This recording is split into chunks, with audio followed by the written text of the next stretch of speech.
I'm sorry. Sorry for using you, a few of you. Opening doors in your sexuality. I took advantage of you. And one of you knocked on death's door. Thankfully, you didn't go through with the suicide. But I never truly understood your despair till years later, when I knocked on death's door myself. Looking back, I still remember the pain so clearly. She called to tell me our 3-year relationship was over. She said it's because I'm not a man. She was seeing a man behind my back. Ever since childhood, I needed to be the man to protect my friends, be the surrogate husband to my mother, to be a better man than my father was.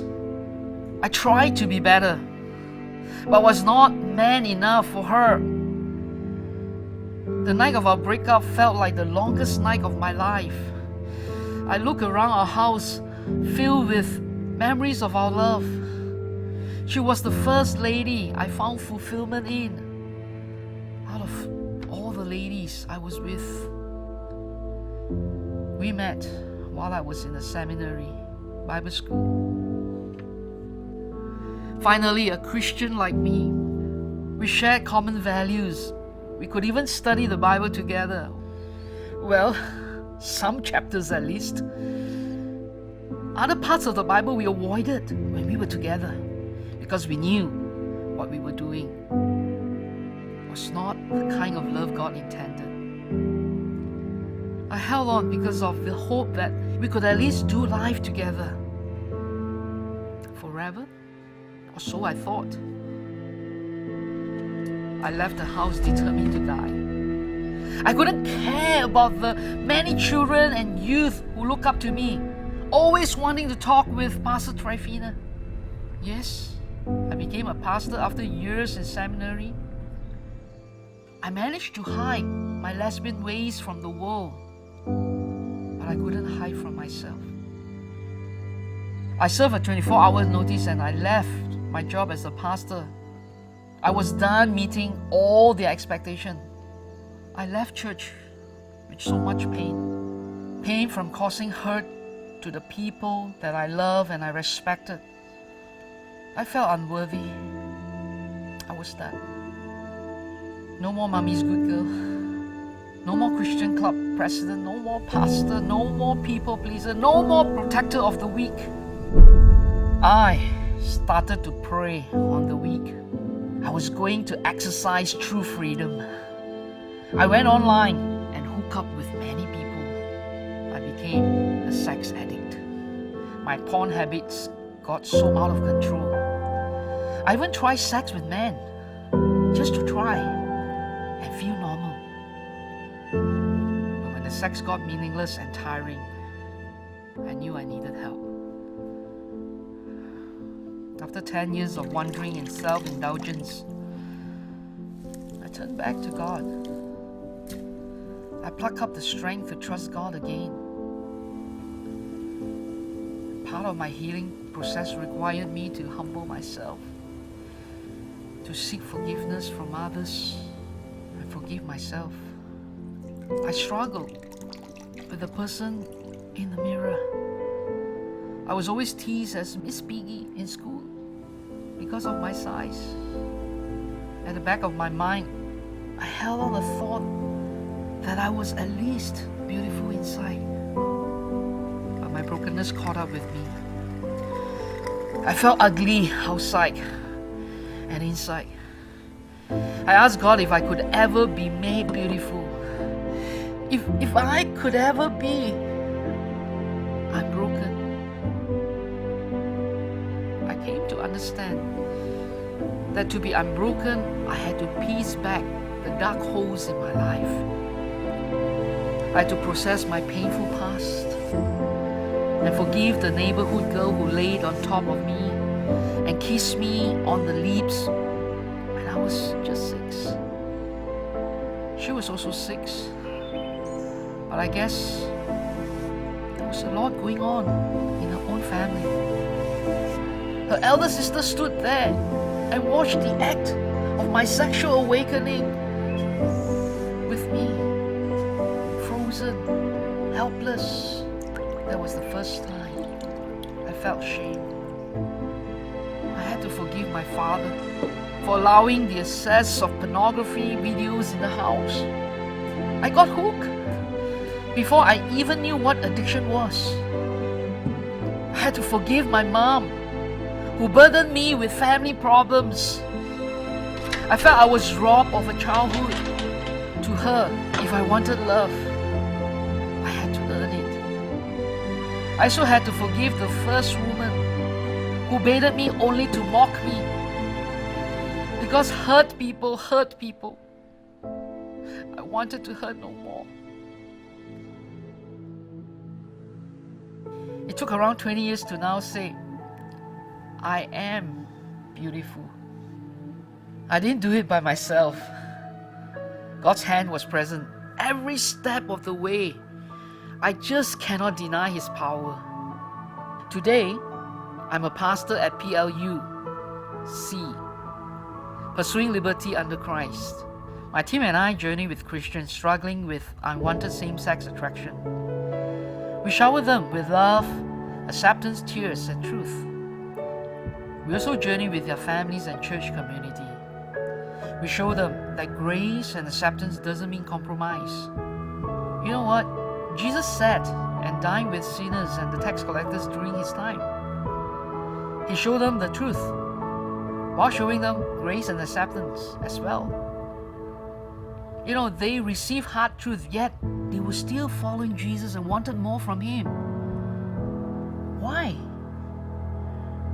Because Jesus showed love and Jesus walked His talk. And that is the kind of freedom to love that I want to exemplify today.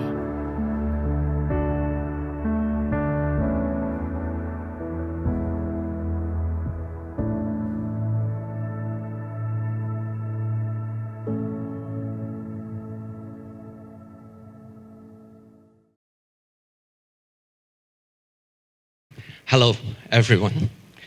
I'm touched by Tryphena's testimony every time I see it.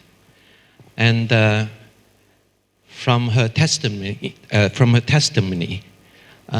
you understand that behind the same-sex attraction, there's a gender confusion. Remember what she said on the film? She wanted to be a surrogate father to protect mother, and also wanted to be a man to protect other girls. So although I'm talking about transgenderism on this session, but it's related to same-sex attraction.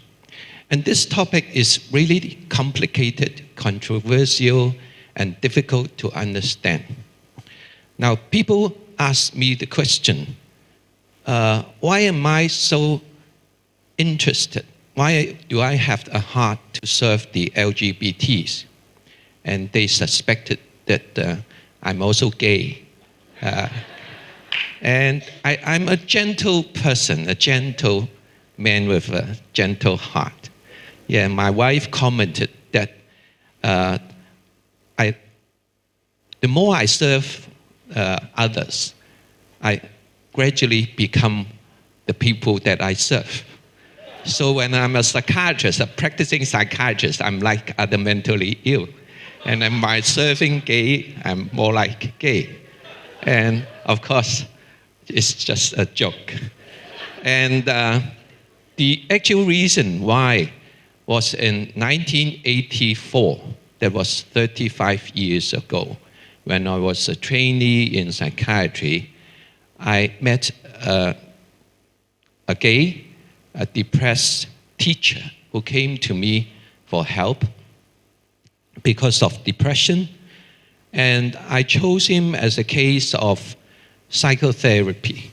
I was being supervised by my professor, and I saw him almost 30 to 40 times. Each time I recorded our sessions and presented to my supervisor.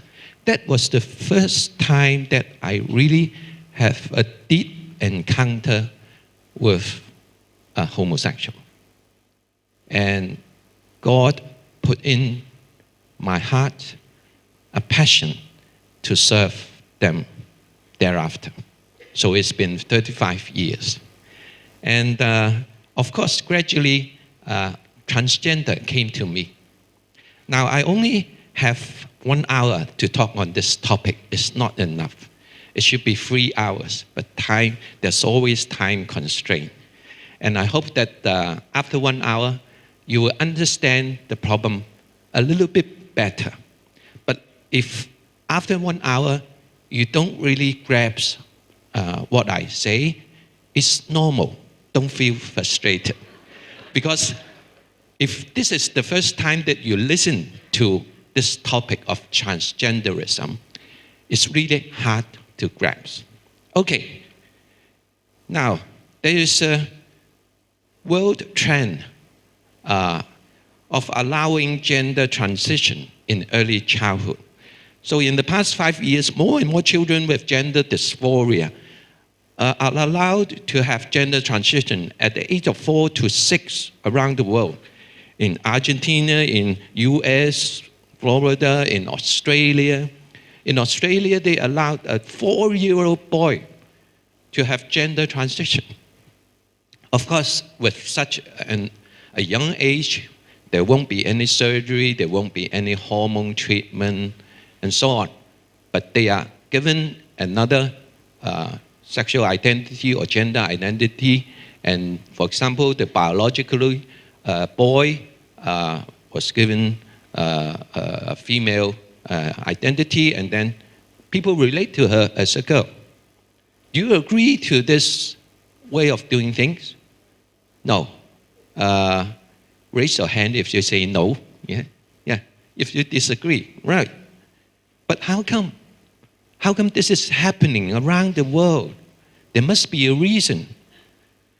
So, I just want to share with you my clinical experience in Hong Kong. This 4-year-old gender dysphoric boy came to me. His mother came to me to seek help. And from her story, from her description, the boy started exhibiting transgender behavior at the age of 2. He liked pink color. He loved cooking play. He preferred long hair like girls, and he strongly resisted haircut while he was awake. So the mother couldn't cut his hair. Do you know when the mother do it? While he is asleep. So that was the only time that he didn't show any resistance. He repetitively called himself a girl, used female Lego figures to represent himself, always expressed his desire to become a girl and become a mother in future. He loved to play with girls, dress like a girl. And when I explored the family relationship, he often lacked a sense of security. He had a strong emotional attachment with his mother, but he felt estranged from his father and was afraid of being alone with his father. I didn't request seeing the boy, but interviewed his mother 3 times and his father once within the 3 months. The father usually are very busy. He's a very successful businessman. He didn't spend much time with his child, and yet deep down he loved his son. And I explained to them the knowledge on psychosexual development of children and taught them ways to care about the boy and to improve their relationship, especially the relationship between the father and the son. I reminded them not to fall into the trap of gender stereotype.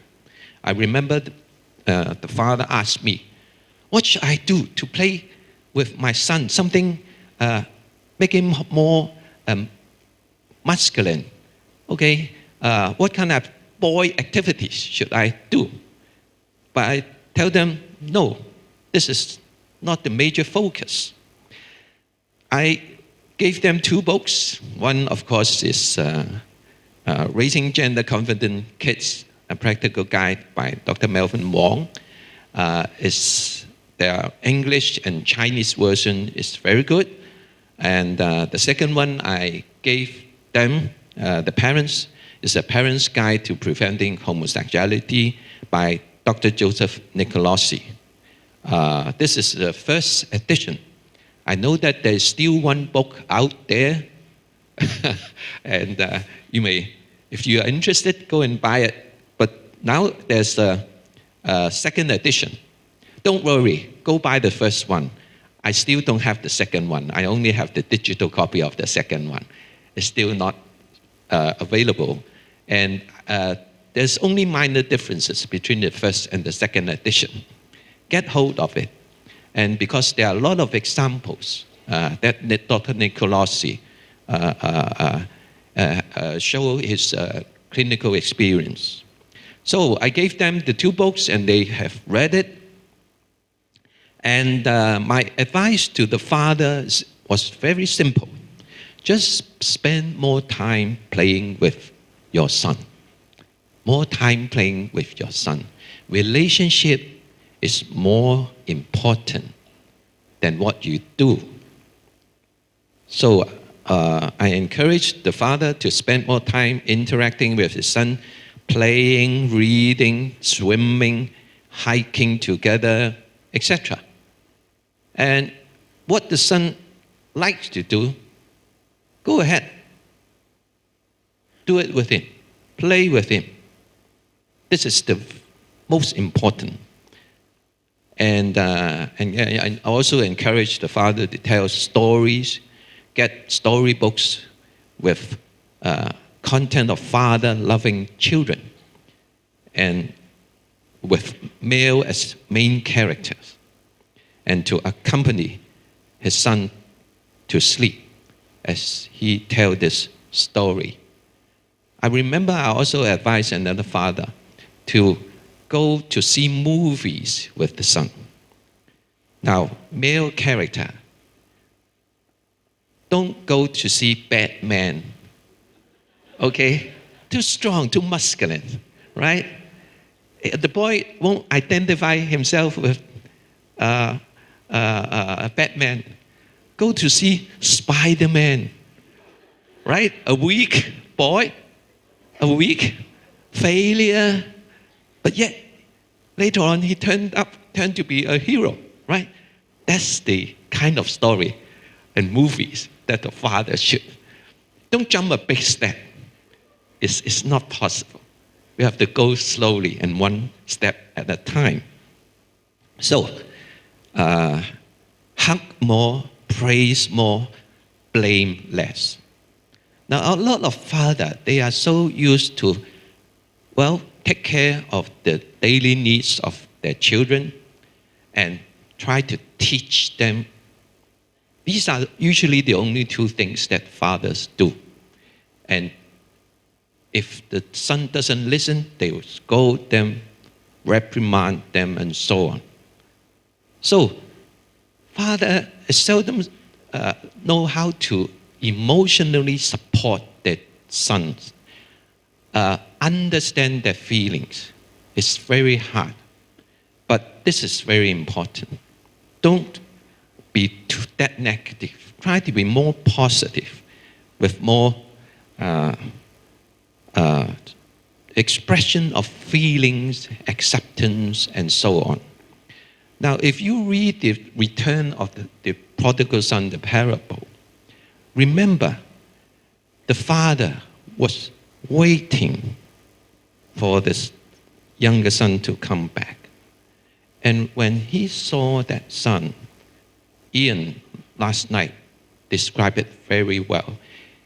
He ran to him, embraced him, kissed him, although he must be very smelly. Embrace him, right? We have fathers. So, Dr. Melvin Wong point out the most important thing. We have to have healthy and good fathers who learn to listen to their children with empathy. Now, very important, especially when the child grows up. Never blame the child for his transgender identity and behavior. I ask the parents, especially the father, when you ask your son, you are a boy, why do you say that you are a girl? Why do you like cooking plays, like toys, like activities and games of girls? Do you think the 4-year-old boy can answer you that question and telling you why? Of course not.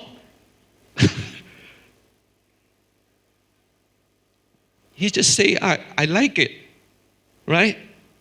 So when you are blaming him for that kind of behavior or cross-gender identification, it will hurt your relationship with your son even more. I asked him to shower with the child, make use of this occasion for sex education.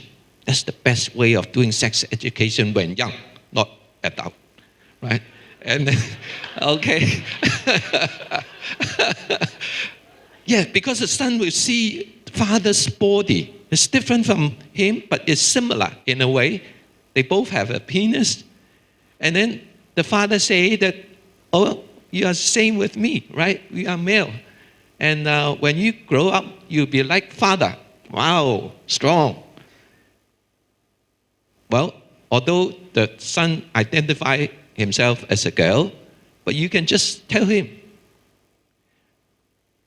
So this is one of the way.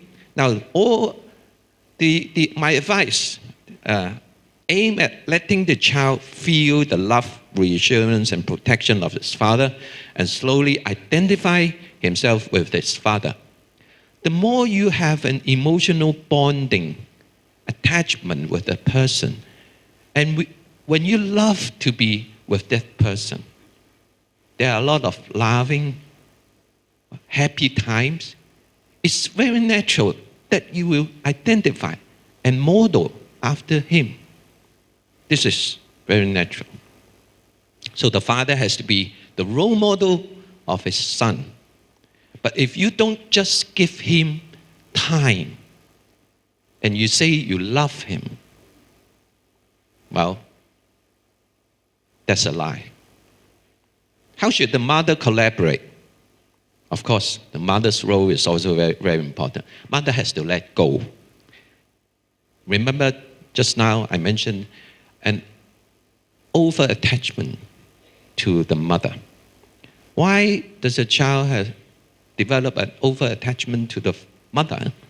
It's because he has difficulty developing the attachment to his father. He needs security, right? And then he embraces his mother more. So the mother, not to reject him, but she has to let go and let the child have more quality time alone with his father. Of course, a lot of fathers blame the child of being over-attached to the mother. 广东话是中外 Okay, the father never reflect on himself. Why does the child become overly attached to the mother? It's because you don't care for him. Your relationship with him is too distant and he's scared of you. So the mother has to let go and the father has to do something. He has to intervene. And this collaboration is very important. When the child has questions, the mother encourages him to turn to his father for answers. This is very good.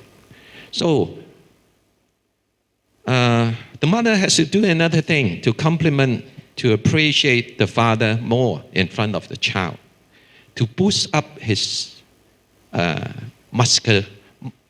goodness of masculinity, of manhood. So these are some of the things that I advise the mother to do. Of course, I need to explain to the parents that up till now, research in this area is lacking. And we are unable to predict the future outcome of children with gender dysphoria according to their characteristic symptoms, and we are unable to characterize them into different groups. And secondly, we are also unable to identify the best psychosocial interventions for children with gender dysphoria. So we have to be honest with our parents. And efforts from the parents do not guarantee the reduction or disappearance of gender incongruence or transgender behavior. But parents should be prepared if after their efforts of improving the relationship with the boy, there's no change in the transgender behavior, then maybe parents have to be prepared psychologically to acknowledge and accept and even embrace the transgender identity and behaviors of the children.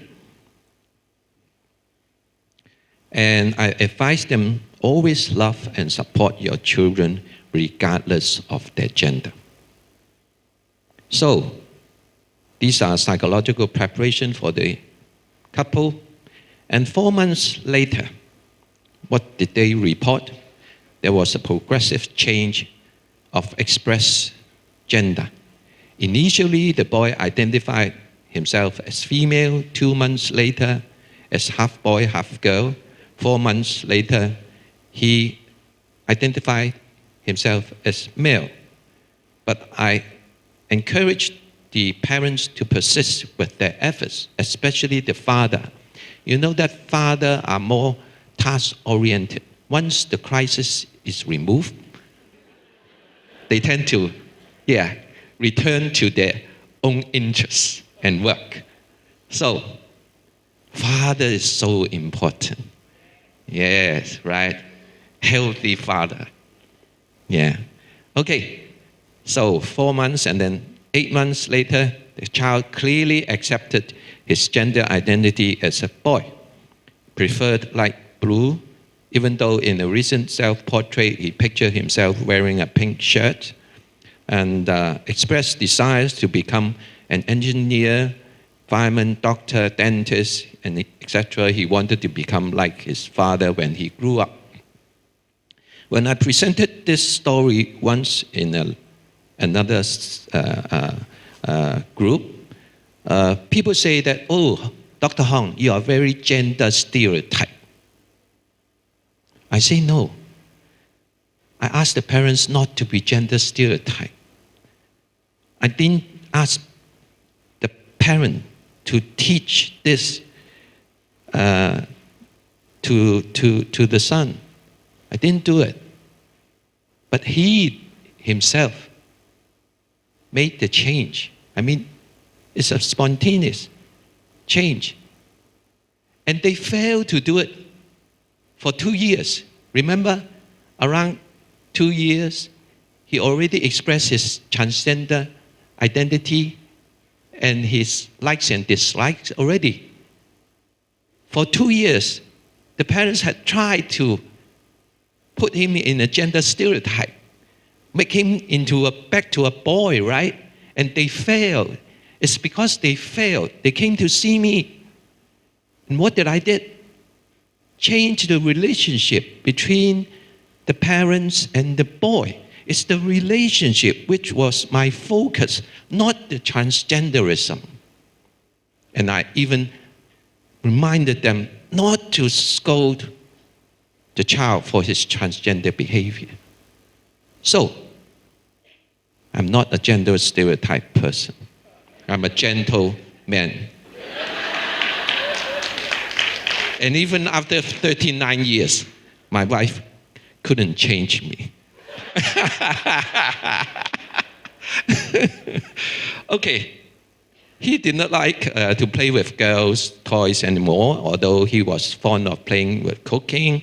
his father played with cooking with him, and the child enjoys father's company. He now understood that, well, that is quite interesting. He understood that lipsticks, especially the red one, are for girls. And boys can only use lip balm. He now enjoyed playing more with boys. So it's an all-round change, not just in the gender identity, but also in his transgender behavior. So he was willing to have his hair cut while he's awake. So that's an improvement, right? And he no longer resisted being alone with his father. That is very important. And he also did not mind his father telling him stories while he was accompanying him to sleep in a dark room with his father alone, without the presence of his mother. So I really praise his father. He has done a very good job. And although I haven't seen the boy, but from what the parents reported, it's quite definite that there are objective changes, right? Not just subjective changes.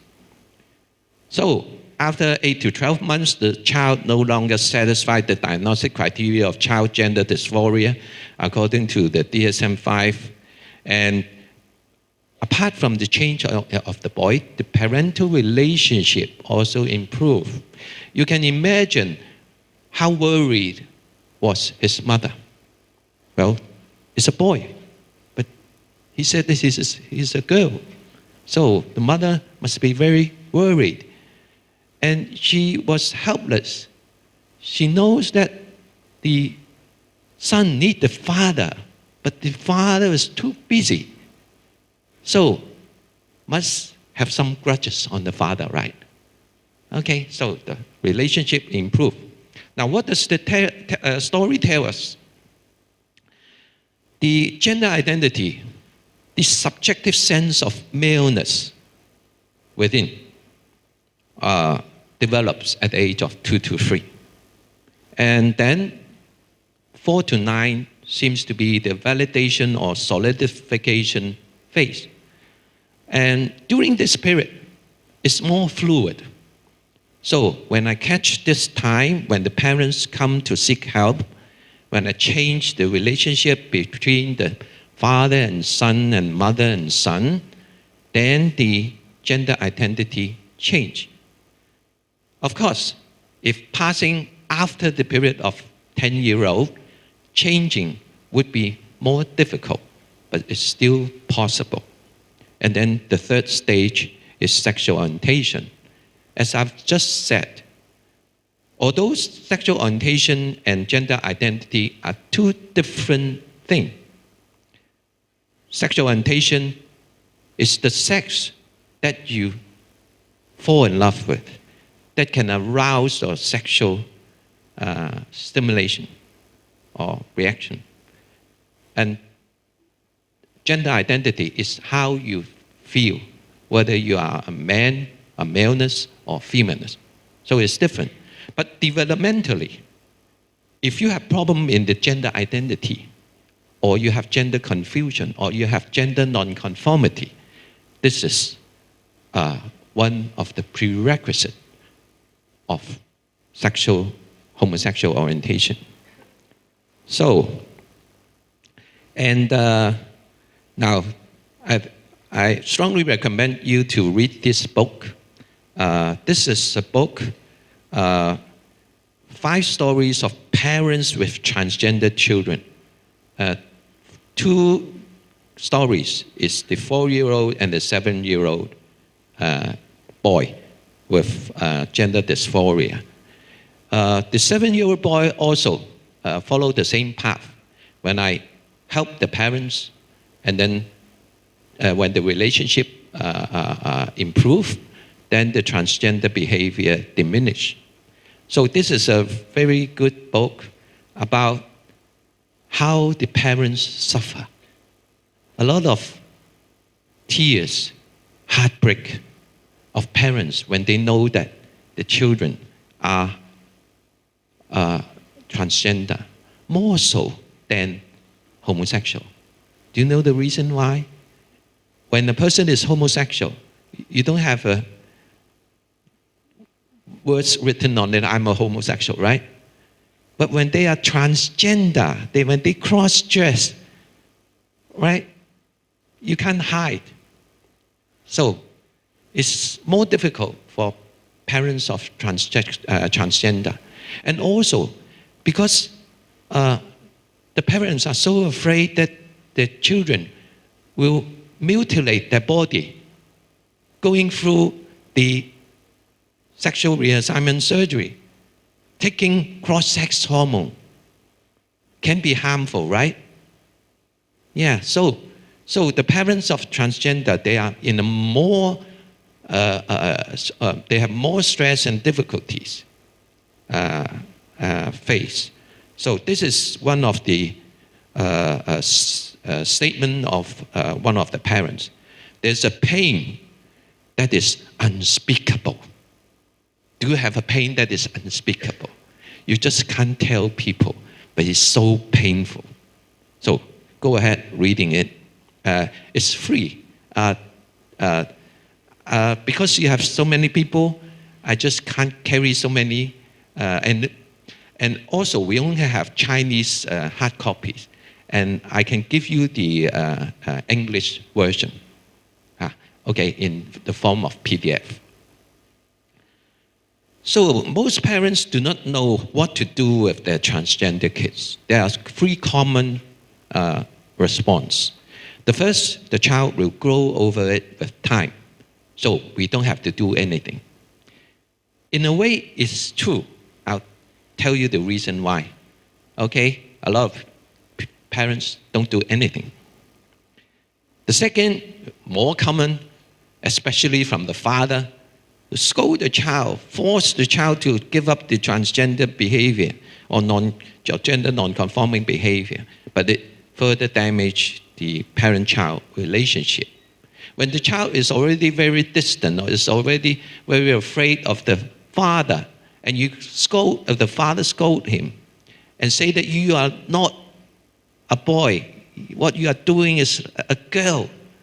So it is in a way affirming the child, oh, even my father don't think that I'm a girl, or a boy. So, well, the third is to seek professional help. But when you seek professional help, you have to look at the background of the psychiatrist or the psychologist that you see. Now, some of the parents from that book, they came from Australia. Yeah, when they bring the child, 14-year-old child, to a transgender child to the hospital, the parents were being interviewed, yeah, by mental health people, worker. They don't intend to help them, but they have another agenda behind, seeing whether these parents accept the child's transgender identity and behavior. If you don't accept them, we'll take away your child, remove him to a safe place, not to be bullied or harassed, because you don't accept your child's transgender identity. So it's not an offer of help and understand how sad, how shocked the parents are. But to take away your child, to take away the custody. So they were so angry when they came to Hong Kong. So they couldn't get help from Australia, and they searched the net and emailed me from Hong Kong, and then through the email, and then they bring the child here to Hong Kong for help. So something ridiculous is happening in this world, right? So a lot of workers, psychiatrists, psychologists, they adopt the gender affirmative approach. It's very simple. The child say that he's a girl, then he's a girl. Accept it. embrace it. Encourage the parents to do the same. And then, okay, he's a girl. Around 10 to 12, give him the puberty blocker to block the puberty secondary sexual characteristic development. And then around 15 to 16, give them cross-sex hormone, and then maybe 18, surgery. In countries that you don't need to have surgery, then no need to have surgery. They have gender transition in childhood. So this is the approach. So parents are not given a chance to know what they can do. So my approach is very conventional and simple. Family intervention approach. Now what I have advised the parents of the 4-year-old kid, do you think that you need to see a psychiatrist to pay the fee? Yeah, for those simple advice, right? You don't have to do it. I mean, this is normal doing, right?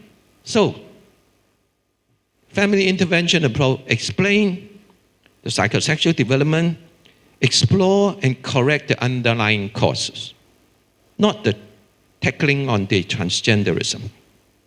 So, with the change of the parents, possible reduction of transgender behavior and identity, the parents are happy, you are happy. The child is also very happy because of improved relationship. If there's no change, well, maybe the parents have to consider the gender affirmative approach. The most important thing is to give the parents are given an informed choice. It may not be successful, but there can be successes. So far, the 4-year-old, 7-year-old, 8-year-old cases that I saw, all boys, had significant improvement with the diminishing of transgender behavior and also in the change of gender identity. Now, apart from children that can change, there are more and more teens or young adults requesting the transition. For example, Cooper, he had gender transition at 18, and at 21, he requested the transition. And Patrick Mitchell had gender transition at 12 and the transition at 14. So I share with you a case that I met in Hong Kong, a 12-year-old boy. When I interviewed him, he said that he was a girl. So he should be a girl. He wanted to be a girl. So it was very clear. But at the age of 14, he embraced and accepted his biological sex. Why did it happen? His parents were pastors. And the parents brought him to a Korean prayer meeting, prayer conference. And during the prayer conference, the son was probably moved by the Holy Spirit. Telling him, he told his parents after he came back the first day, I think God told me that I should be a boy. Okay, well, that was quite miraculous. But the problem is, the boy admitted that he had same-sex attraction. So even the gender incongruence disappeared. He became homosexual. He identified himself as a homosexual. So I think he needs a second time that God tells him that same-sex attraction is not what God meant. Okay. So from the research outcome studies, gender nonconformity or gender identity disorder or gender dysphoria, when you follow up these children, only 20% became adult transgender. Only 20%. So when the parents don't do anything, so only 20% persisted. So the other group is called the sister group. It's 80%. Okay? 80%, if you don't do anything, no specific intervention, there was spontaneous resolution of the gender incongruence. But the problem doesn't disappear. A lot of them, majority of them, became homosexual. So a well-known study even quoted in DSM-4, for gender identity disorder of boys, childhood gender identity of boys, 75% when they turn adult, they become homosexual or bisexual. So there's a developmental relationship between homosexuality and gender nonconformity or gender confusion. Okay, so I would say that early intervention of gender nonconformity and gender dysphoria is essential. There are 3 reasons. These are priority kids that need our understanding, care, and love. Whether you are the parents, siblings, teachers, or Sunday school teachers. Okay? Very important. Identify them early. And seize the opportunity to change a child, to change the parents, and to change their relationship before it's too late, before the problem becomes more difficult. And thirdly, you can hasten the desistance and lower the chance of developing adult gender dysphoria. Now, the gay affirmative approach are increasing the 20% persistent group. What I'm doing is to increase the 80% of the desistance group. So, as parents, as pastors, as social workers, as psychologists, what do you think you will choose? The gender affirmative approach or the family intervention approach? In fact, my family intervention approach includes the gender affirmative approach, but it's the second step, right? So I'm more inclusive, right? I give people choice, right? Yes, okay. Then the pro-gay don't like. We can reduce the chance of developing transgenderism and homosexuality. They don't like this idea. But from my experience, it can be done. Okay. Now, gender has become a very confusing issue. Gender is no longer binary. So the Facebook, there are 71 gender options, which means apart from men and women, you have 69 transgender options. Go and look up at the 69 and see whether you are one of them. Okay. Usually you won't understand because these options are from the transgender. When I look at them, there are minor differences here and there. It's so difficult to understand. It's not for us to understand, it's for them. Okay? Now, there's a list of 102. Now, why is it like that? It's increasing. A few years ago, for Facebook, it's only 51. And then years later, it becomes 71. Of course, another few years later, it will become 100 and something. Now, when we use gender to replace biological sex as the definition of our sexual identity, the subjective sensation of gender, it can be numerous. So 4 sheets of A4 doesn't include your gender, right? When gender has become infinite, what is the next step? Degender, right? Why need to write down your gender? Okay, if the 4 sheets doesn't include you, you will sue them for discrimination. Why don't you include my gender? So, the gender. Well, coming back to something, more real world. There are two types of transgender who often seek help from psychiatrists and psychologists. First is gender dysphoria. Now, they have a strict diagnostic criteria. Gender dysphoria, the first thing is there is a gender incongruence or mismatch. So the biological sex and the subjective gender identity is different. When you ask me, or when I ask you whether I'm a male or female, and you expect me to say that I'm a male, but I tell you that I'm a female, then this is cross-gender identification, right? It's a mismatch. And this mismatch causes dysphoria, affective and cognitive discontent in that person. So it becomes significantly affecting the person's function, such as mood disturbance, insomnia, interpersonal difficulties, work impairment, etc., etc. Okay? So this group is called gender dysphoria.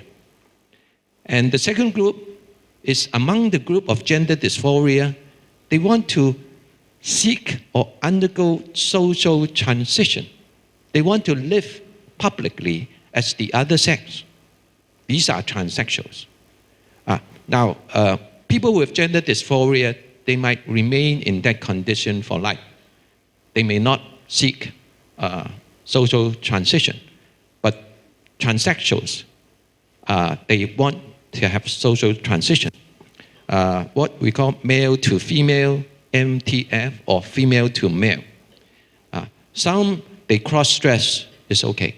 Some want cross-sex hormones to change the body figure, to be more like the preferred gender. And some need surgery. Now, how come there are so many transgender? What happened? Now, the etiology is still very controversial. There's no consensus so far.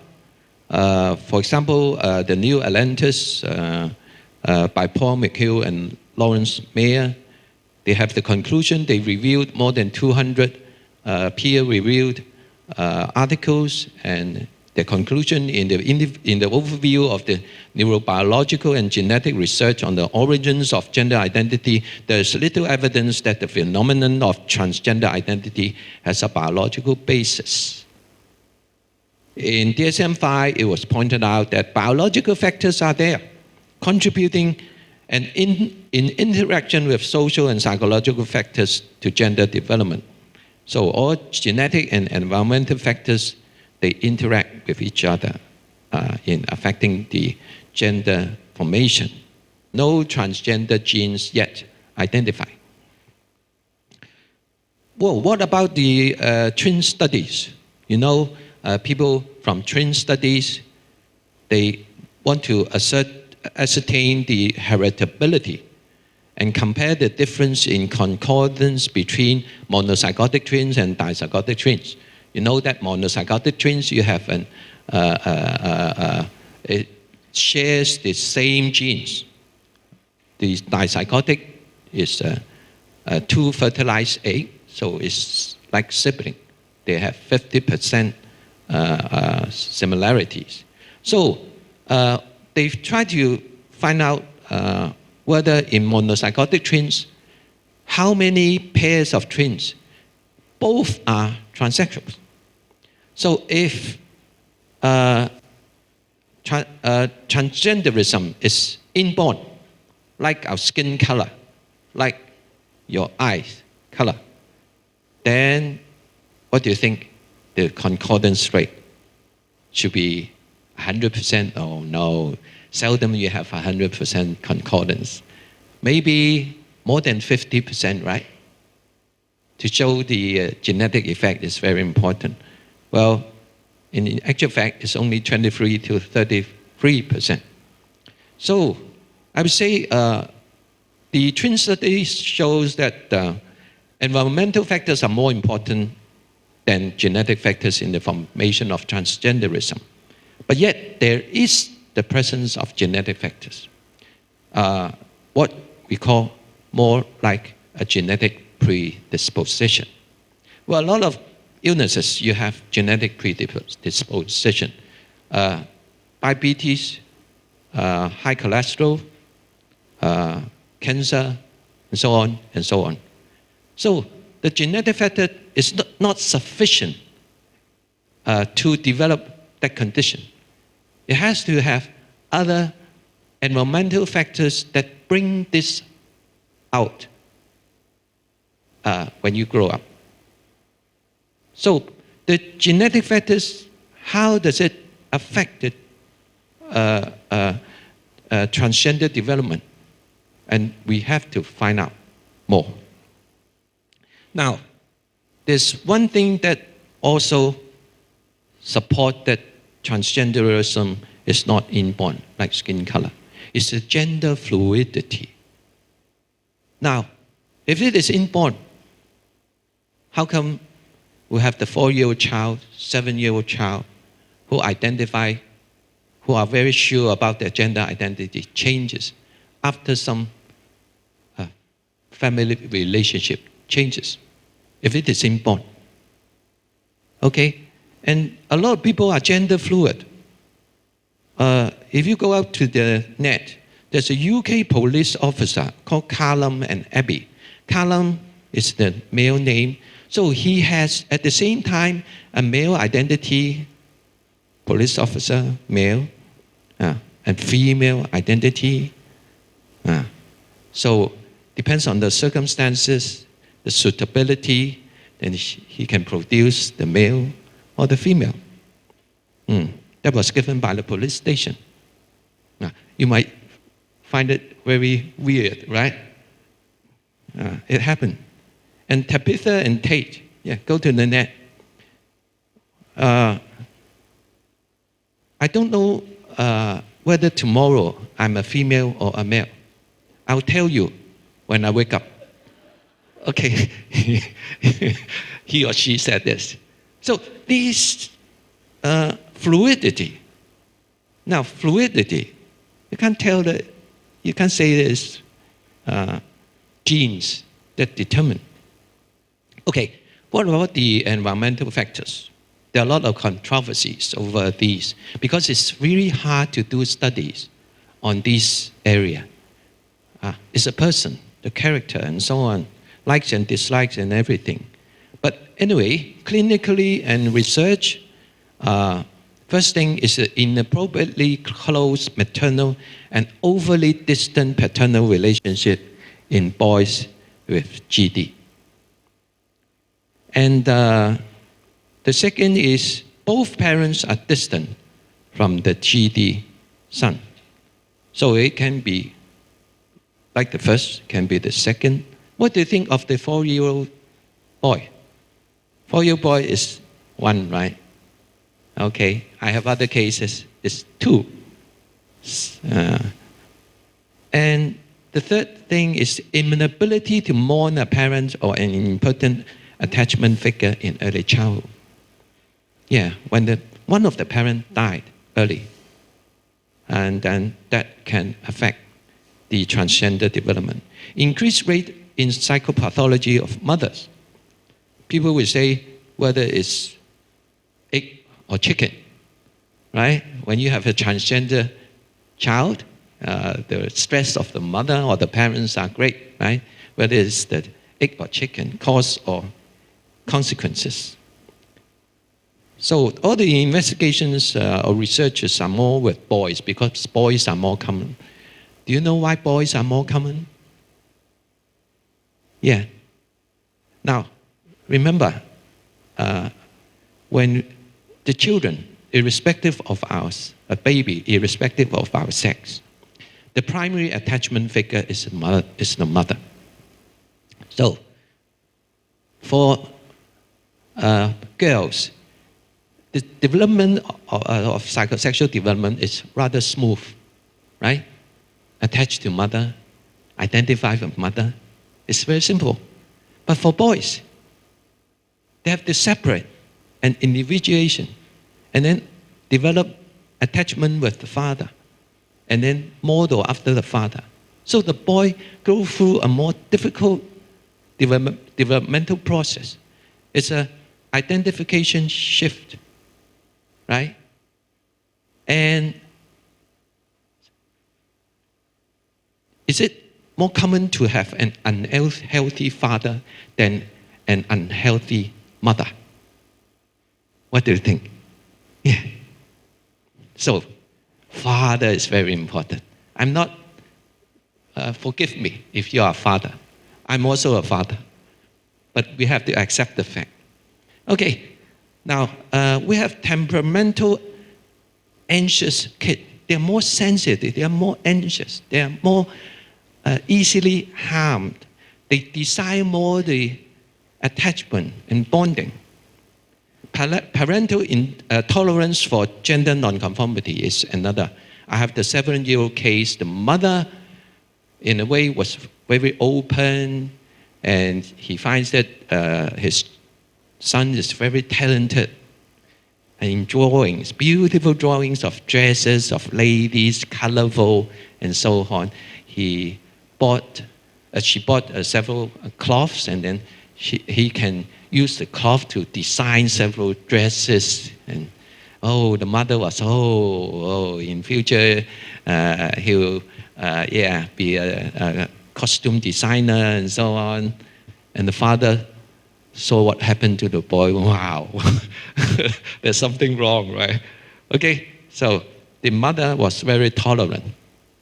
Now, we have several cases of adolescents' gender dysphoria that we care for. And we find out that gender dysphoria from studies that is 7 times more common among autism spectrum disorder, what we call ASD. Now, they become the late onset gender dysphoria. The 4-year-old, 7-year-old is an early onset. They show transgenderism at the age of 4 to 6 or 7. Right, for these kids, they have late onset around 11 and 12.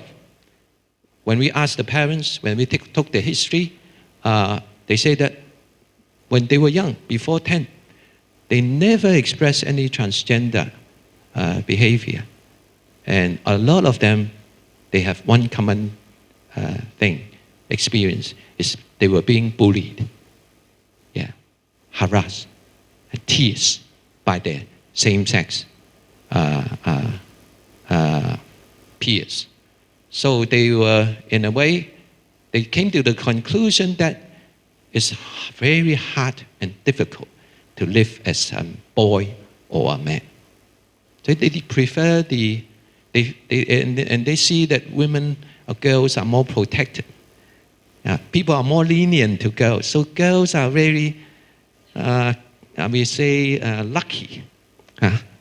And so it's difficult to become a man. So when we are saying that healthy man is very important, we have to be empathic with the man. It's very difficult to become a healthy man. Okay, but we need to do something. Okay, sexual abuse is one of them. Okay, early onset, I've mentioned late onset. Apart from the ASD, there's one condition, male transvestites. They use cross-dress to enhance their sexual arousal for masturbation, but a few did become transgender. But most of them are not transgender, so we have to distinguish the two groups.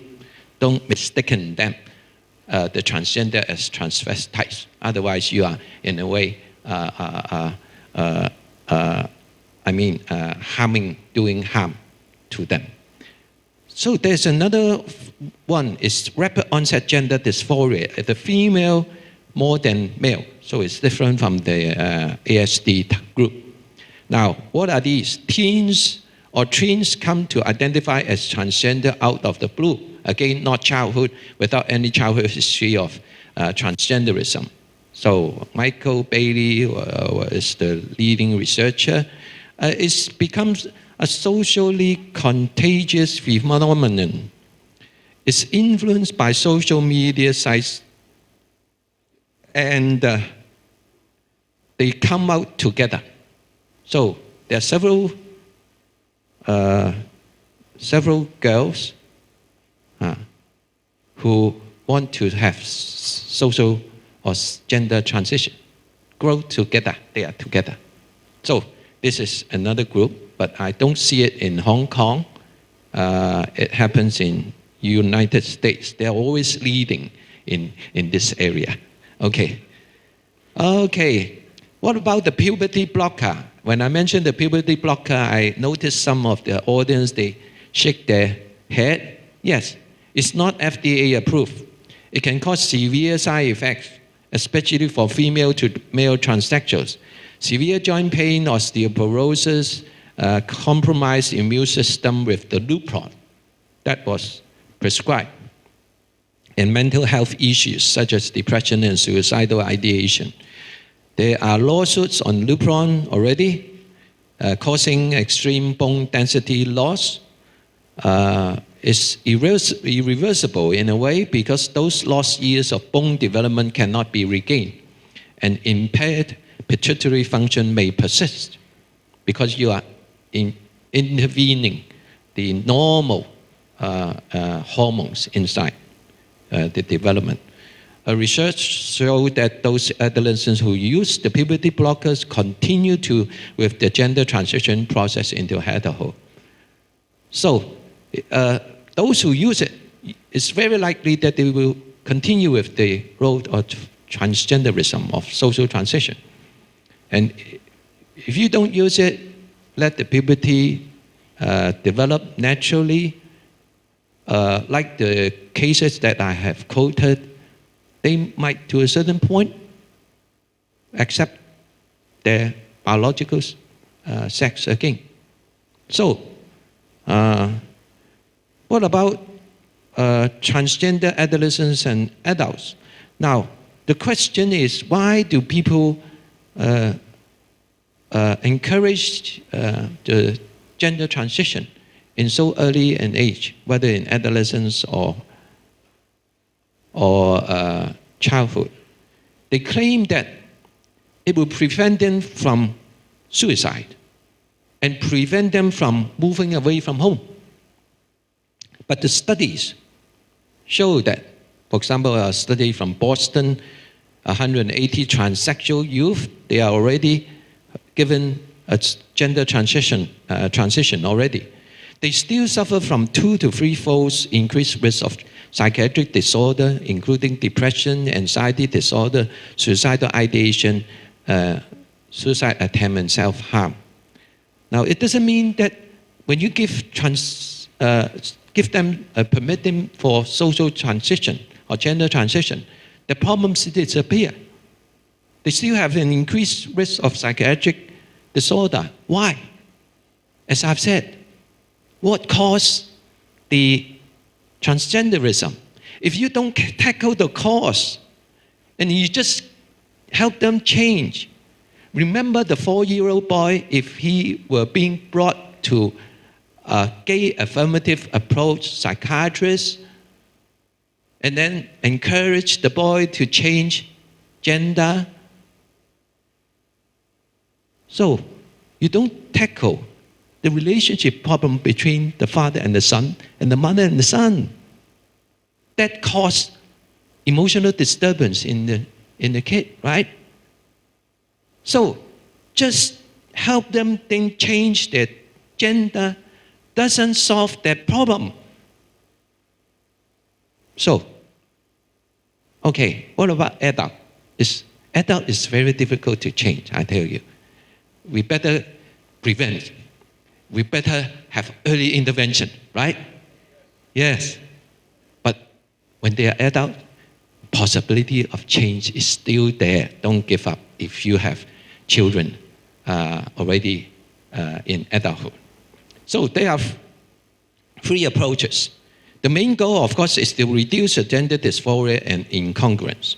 There are 3 approaches: psychotherapy versus social transition. Of course, you want to have non-invasive treatment first, right? Usually it's like that. Non-invasive psychotherapy. Psychotherapy helps gender dysphoric people to reduce gender dysphoria and accept the biological sex. Now, the success rate is low, but gradually we know the way to do it. So I hope that in the near future, we are doing this approach for our customer or our clients. And I hope we have more success cases when we tackle the root causes. The second is bear with the gender incongruence and live according to the assigned gender.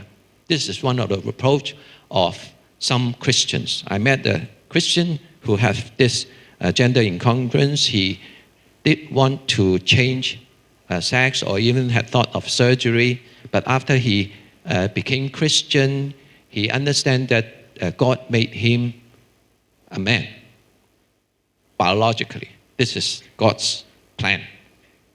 Psalm 139, right? Knit me in the mom's womb. Okay, but he has this gender dysphoria and incongruence. But for God, for the sake of following God, he bear with this incongruence. And he live as a man. Okay? But when he is very frustrated or unhappy, he admits that sometimes at home, he'll put on the female dress and feel a little bit more comfortable.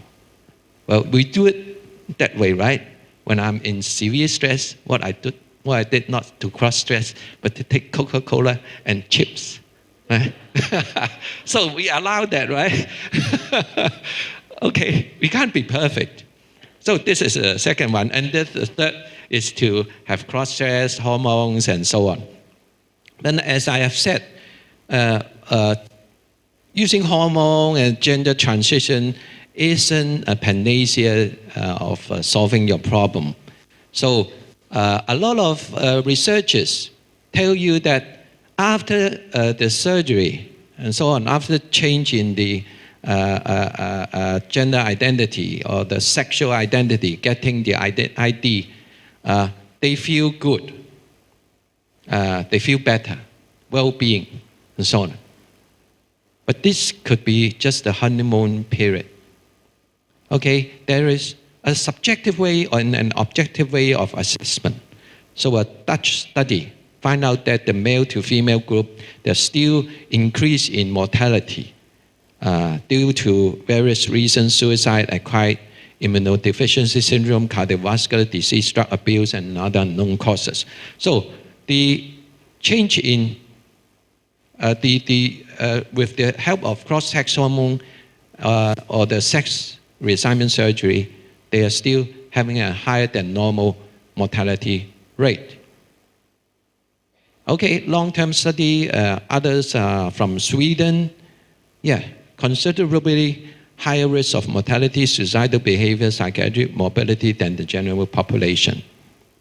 Okay, so I don't bother you with all these.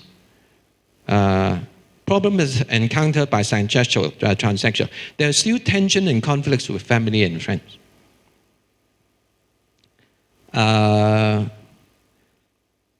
Infertility, stress of hiding the secret from sexual partner.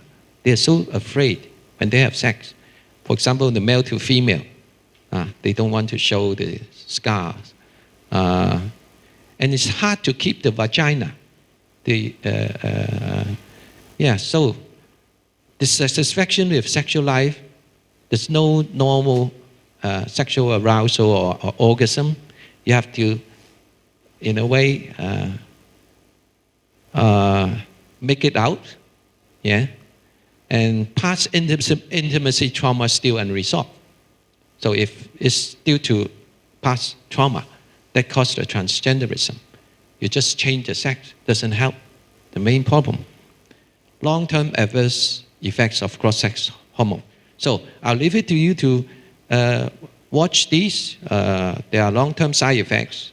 And last thing I would like to tell you is, even for adults, there are more and more detransition. This famous Mark Steven, Wayne Santiago, And personally, I met this ward hire or ward hair, in Hong Kong. We conducted a talk together, and he had surgery change from male to female, and then from female back to male. And he set up a sexchangeregret.com and find out that a lot of calls from people who had sex change and call for help. It's usually 3 to 5 years after their sex change, surgery or hormone and so on. And it's very difficult for these people to get help, because if they want to have the transition, they become the betrayer of transsexuals. Wow, right? And they can't get help. And people will blame them. 有知今日係咩啊？無知咩？ Okay, you know what I'm saying. Also, I forgot my Cantonese. Anyway, there's a honeymoon period. So it's just like heterosexual marriage.